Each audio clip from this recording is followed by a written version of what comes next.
আজকে দেখো আমি লাঞ্চে নিয়ে এসেছি একদম জ্যান্ত মাছের পাতলা কাঁচা লঙ্কা কালো জিরে টমেটো দিয়ে পাতলা ঝোল, মানে অল্প অল্প ঝোল। আর আছে দেখতে পাচ্ছ এখানে ঢ্যাঁড়স আলু ভাজা।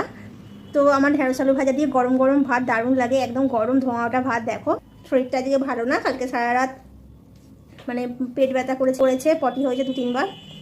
তো খিদে তো পাচ্ছে, এখন সকাল থেকে সেরকম কিছু খাইনি, জল মুড়ি খেয়ে আছি।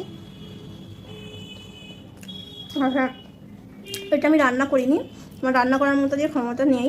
শরীর খুবই দুলছে, মাথা ভীষণভাবে ঘুরছে। এটা আমার একটা ছোট্ট মা রান্না করে পাঠিয়েছে।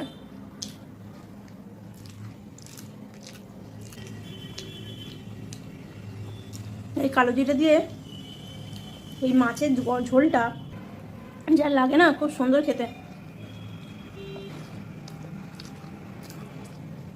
খুব টেস্টি হয়।